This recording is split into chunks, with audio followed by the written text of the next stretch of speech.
cardboard box, a disformed ostrich. I don't know, and I'm like, it's a horse. Thanks anyway. And the great thing about an Etch-a-Sketch is that you can actually just shake it, and that's all you have to do, right? To get rid of it, and it's completely gone. It's erased. You can do whatever you want, mess up, shake it away, and you're good. You're gone. Like, it's incredible, and I wish sometimes, I know a lot of you wives are just wishing your husbands were a lot like an Etch-a-Sketch.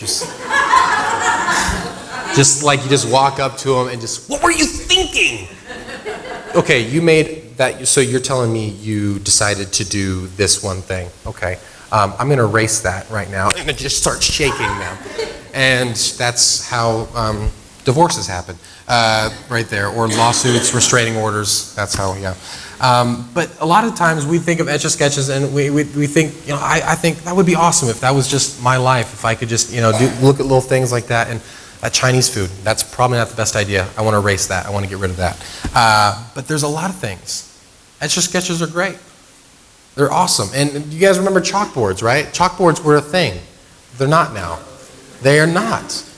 But I used to have to write sentences. Anybody else have to do that? Write sentences.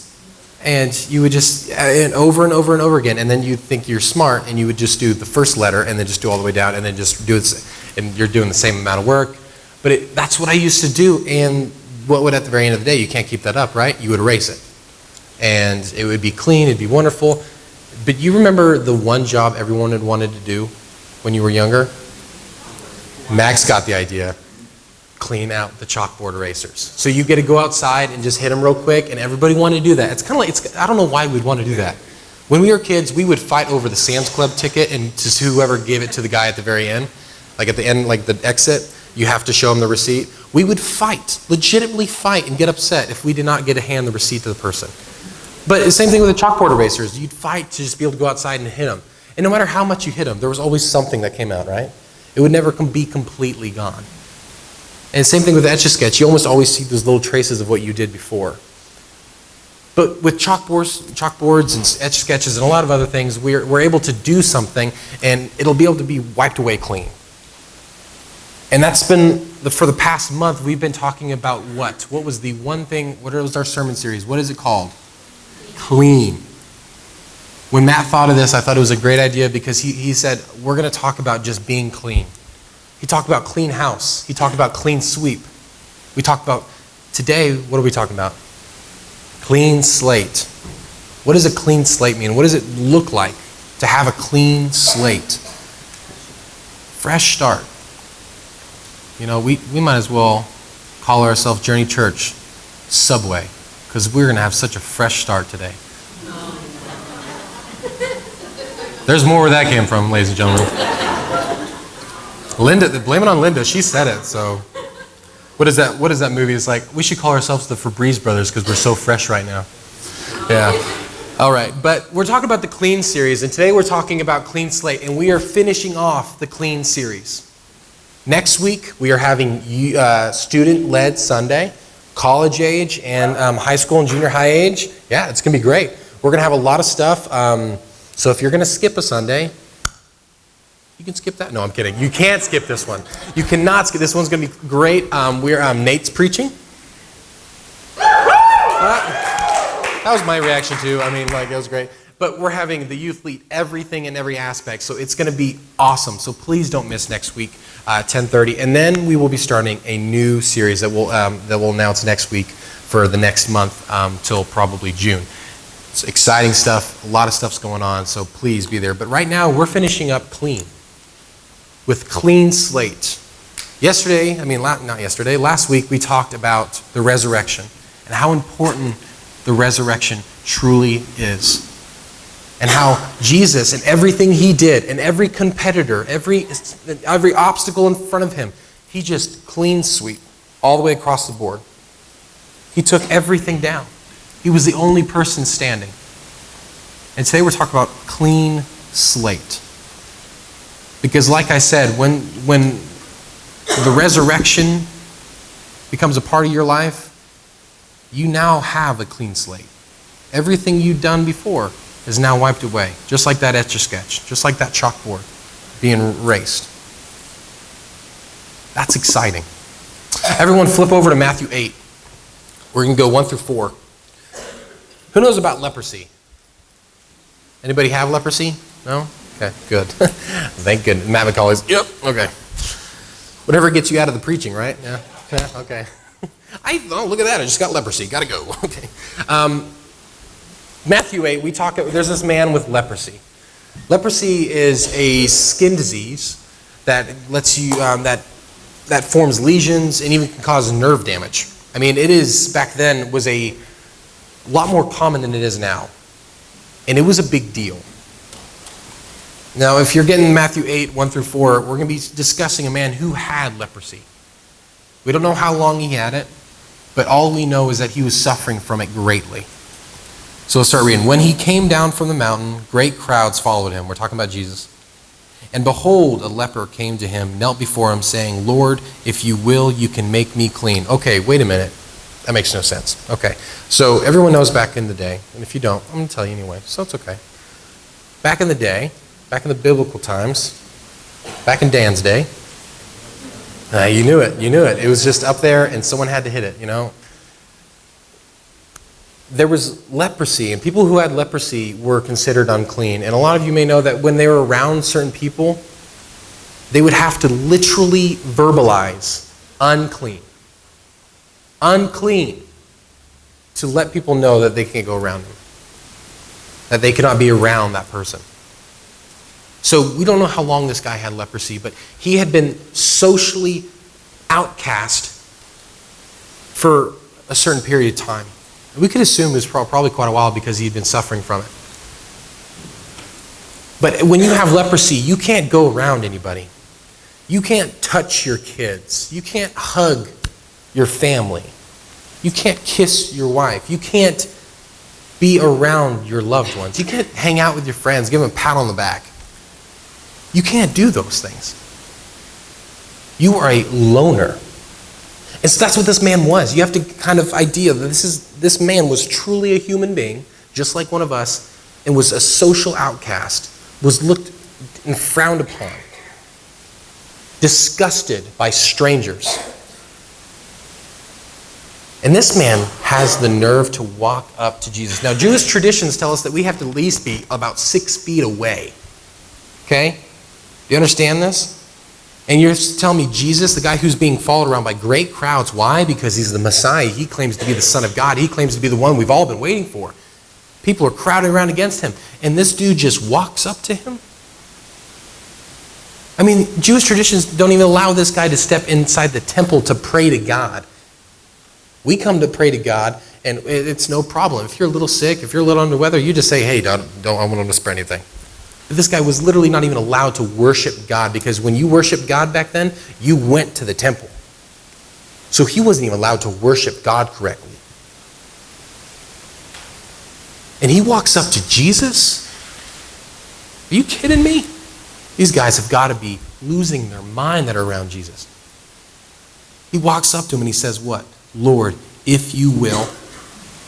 Listen to that phrasing. Lord, if you will, not right now. Do this now, please.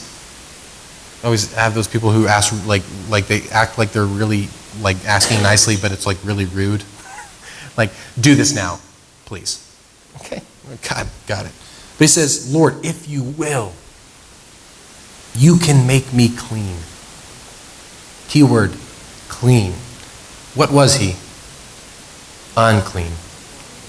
He was disgusting in the other people's eyes. He was filthy. He was covered in dirt. No one wanted to be around him, let even alone look at him. And you can imagine what this man looked like with sores, with pus, with blood, with everything. This man was unclean, and he's asking, Lord, if you will, you can make me clean. There's that word again. And then right here it says, verse 3, which is really strange. Jesus stretched out his hand and touched him. Jesus stretched out his hand and touched him. Now, first question, does Jesus have to touch you to heal you? Biblical times, when he's on the earth, did he have to touch people to heal them? No. Because you remember, in John 4, he was about 20 miles away from one guy when he healed him. So, obviously, Jesus doesn't have to touch him, correct? But he does it anyway, right?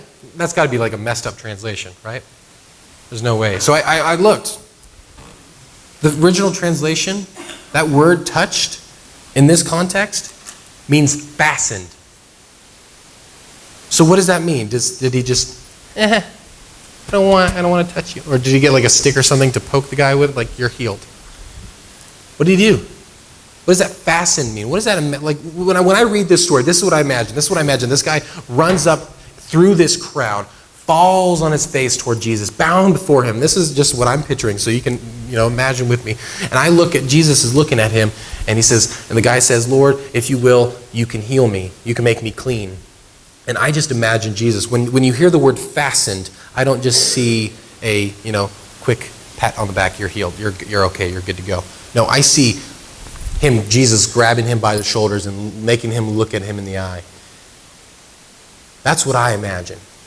When I'm fastened to somebody, I'm clenching my fist around them, securing them, letting them know I am there. And it says, Jesus stretched out his hand and touched him, saying, I will. Be clean. And immediately his leprosy was cleansed. How crazy is that? I mean, if somebody has a runny nose and then just say, man, that really stinks. I wish that runny nose was gone, and then it just cleared up. That would be a miracle. That would be amazing. We'd all be celebrating. That would be, this dude had leprosy. He would have it for the rest of his life. This guy would die alone. And then Jesus is I will, be clean. You're clean. And that's it? That's amazing. How do we not read this story every single Sunday and just wow, that's pretty incredible? Jesus literally healed some guy just by touching him. And the thing is, I don't even think he needed just to be forgiven physically, right? I think he needed to be socially cleansed. Because think about all the people that gave him dirty looks, that talked bad about him. He needed to be socially cleansed. He needed to be clean socially, where people could look at him and see for proof that, wow, this guy's actually healed. Look at the faith he had. And Jesus said to him, see that you say nothing to anyone, but go show yourself to the priest, and offer the gift that Moses commanded and prove to him. Turn to Mark 5. Because not only is this story very similar to the one I'm about to tell you again, but I actually was at Teens for Christ on Carl Junction Friday, and saw my boys up here. We rocked it. It was cool. We had donuts. But we talked about a story in Mark 5, and I can't just hit on the clean slate without mentioning this, because the story I just told you is very, very similar. In Mark 5, you have this lady standing off in the distance, and Jesus is on his way to heal some man's daughter. And this lady is standing back, and she sees Jesus, and it says she had heard the rumors about him. She had heard about his miracles. So listen to that. She hadn't seen them. She didn't discover Jesus by watching him do a miracle. She literally had just heard word of mouth that Jesus was the Son of God, and he was who he says he was. That's incredible, first off, that she just only knew about him, had only heard things about him. But she had been suffering with a condition that had made her bleed for 12 years. I asked some of the kids to raise their hand who were 12 years old at the Carl Junction thing, and there was half the crowd was just raising their hand because they're 12 years old. I'm imagine as long as you've been alive, this woman has been suffering, bleeding for 12 years. And this condition in the Old Testament says if she even were to lay on a bed, that bed would just be unclean. Everything she touched would be unclean. And the same rules apply to her. She was unclean. She had to verbalize unclean in public. How humiliating. That's just like the people, I passed gas. How embarrassing would that be, right? If I went through, Kelsey would be red-faced and running out the store if I was my wife just passed gas, ladies and gentlemen. Just letting you all know. That'd be horrible, right? I'm going to do that today. I'm doing that today. It's probably almost as bad as saying that from the pulpit. Anyway, but But the idea is, how humiliating is that? That you have to say those words, and she'd been suffering this for 12 years. She had gone to several physicians, doctors, people who were supposed to make you better, and guess what? She got worse. And it says she spent every single dime she had on doctors. And you only, imagine how frustrating that is. Spending every single dollar you have on a condition that you have to get fixed, and it just keeps getting worse. What hope is there?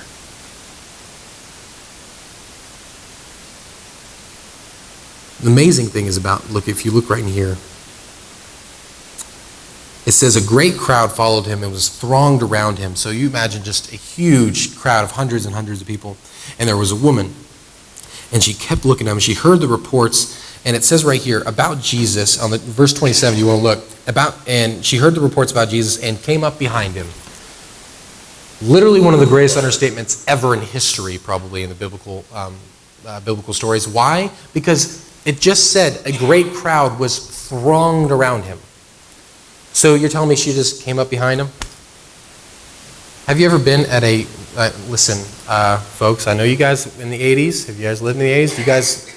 I know you guys went to some concerts. I know you guys probably got in some mosh pits and probably hurt a lot of people, because I can't imagine being in the center of those mosh pits. But have you ever been in one of those mosh pits or one of those big crowds, even just a big concert, and just been not even like hitting the ground, you're just pressed up against so tight, you're just moving with people, your feet are off, you're just levitating and just moving back and forth? That's what I imagine this crowd's like, because this is Jesus.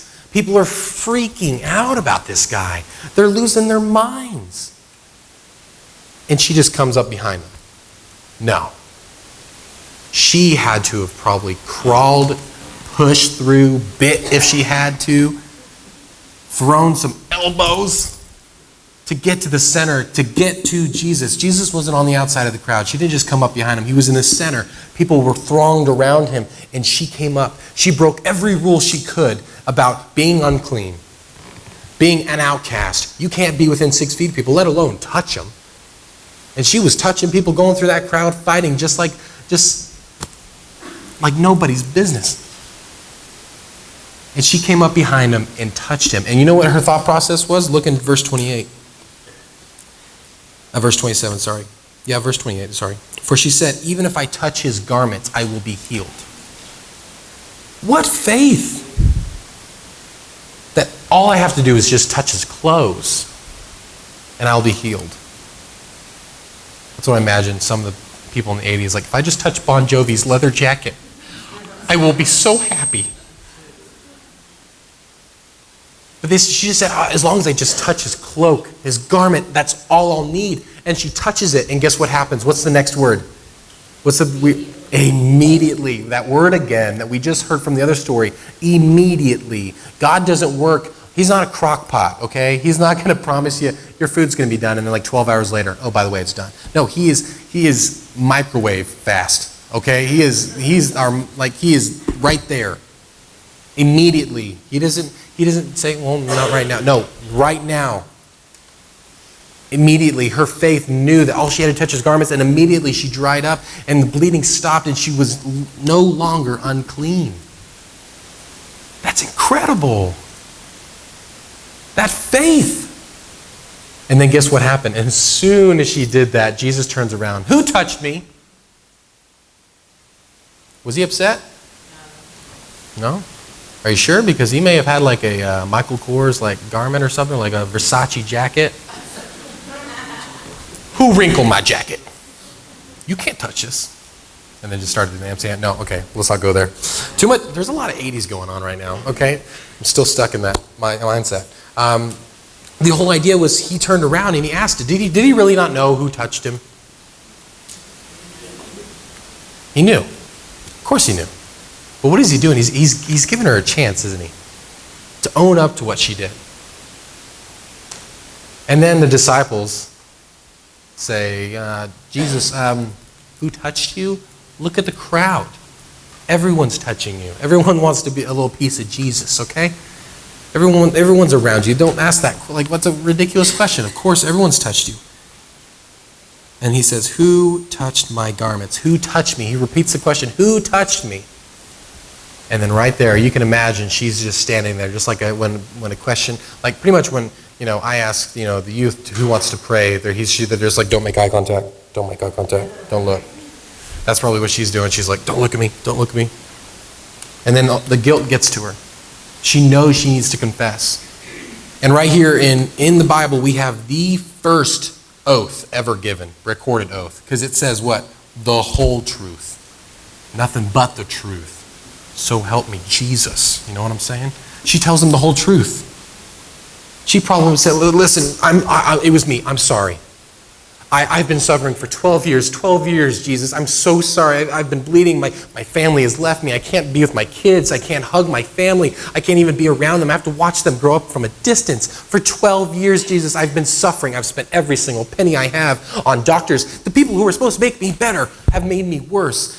I'm desperate. I need you. I've heard the reports. I know you're the Son of God. I believe that's you. And please, I'm sorry. I don't believe she just said, I touched your cloak. It says the whole truth. She spilled her guts. I can imagine she just opened up to him and told him the whole truth. And this is what's amazing. We can learn something from Jesus right here, because even though she broke every rule, every law, God still forgave her. God wasn't focused on that. God wasn't focused on the little tiny rules that they had set in place. And we have to be sure that we're not focused on all the tiny rules that we've put up in here and put in our minds. Because this woman wasn't acting out of selfishness. This lady knew who Jesus was, and she wanted a piece of him. She said, I want that. She heard the reports and said, I want the peace he's giving to people. I want the forgiveness. I want the cleansing. Verse 34, Jesus says, daughter. Okay, I'm stopping right there. I'm not even going to let him finish right now. He says, daughter. You know why that's significant? Yeah, Miles, you were listening Friday. Good. What is it? What do you say loud? Say it loud so everyone hears. It's the only time he ever said it. This is the only time recorded that Jesus said daughter, that ever called somebody daughter, ever addressed somebody as daughter. Does he even know her? Of course he does. He knew she was coming. He knew who had touched him. And yet he turns to her after the whole truth is spread out. He says, daughter. That's the intimacy God wants with you. Well, I didn't have a good relationship with my dad. Well, that's okay. Because you know what? We have a dad that's everlasting. Right on? We have a God that has forgiven everything we've done. Right on? Our God is our Father, and he is gracious. He looks at her and he says, daughter, your faith has made you well. Go in peace and be healed of your disease. Your faith has made you well. That's amazing. Absolutely incredible. She saw that crowd, and just because of the reports, she said, you know what? I don't want that crowd to be right next to him. And she did everything she could, and she touched him. She was healed. The man before had leprosy, and he asked to be healed. He fell before him and knew that if Jesus wanted to, he could heal him. And both of those times, both of those counts, immediately they were healed. Immediately. What's stopping you from being clean? Not a thing. We are just like that lady on that hill, just looking at that crowd. We know Jesus is there. We've heard the reports. We've been raised in church. We know the stories. We've seen him work in other people's lives, but we've heard the reports.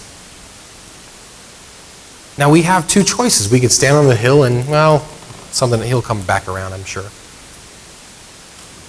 Or we can choose him. We can choose to risk everything like they did. Death. exile, whatever it was. They risked everything, and we can choose to do the same.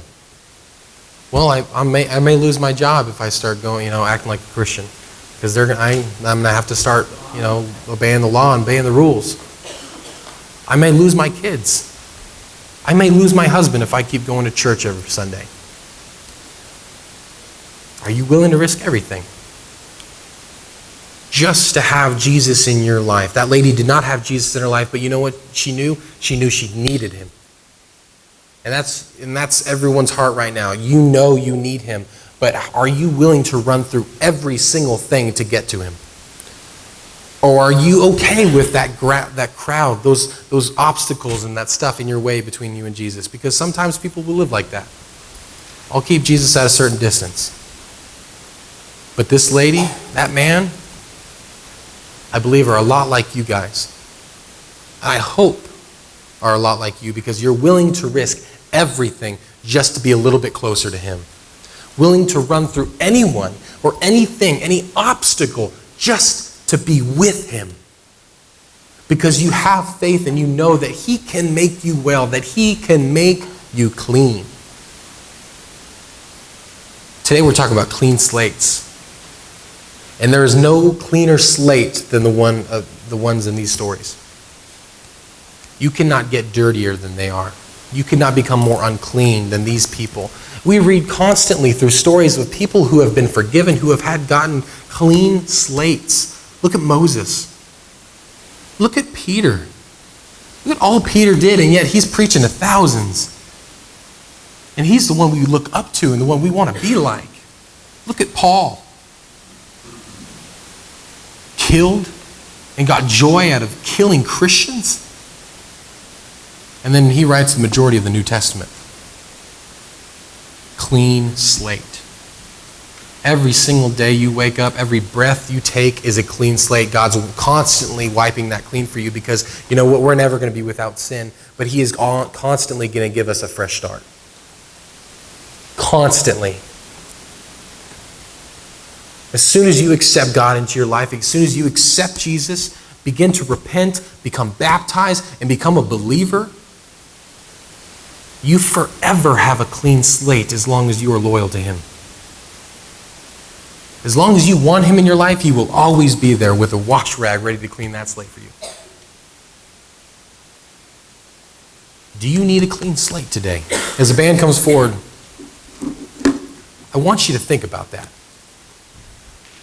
When's the last time I just had my slate just wiped off and just started over? When's the last time I just got a fresh start? You don't have to move somewhere different. You don't have to change the way you talk, change the way your clothes that you wear, drive a new car, start a new job to have a clean start, a clean slate. You don't have to have those things. All you have to do is right now just choose. Choose. I don't want that crowd between me and him. I want him. I'm going to fight for him. I'm going to go through that crowd. It's not easy. You may break down and cry. You may choose to give up sometimes, and it may be rougher than you want, but it may be harder than the life that you're living now, but that's not the point.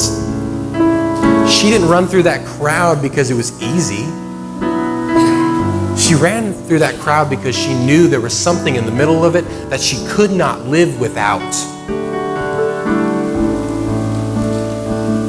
She wanted a fresh start, and she knew Jesus was the only person that could give it to her. Not her new job with money, not a boyfriend or a husband or a wife, but him.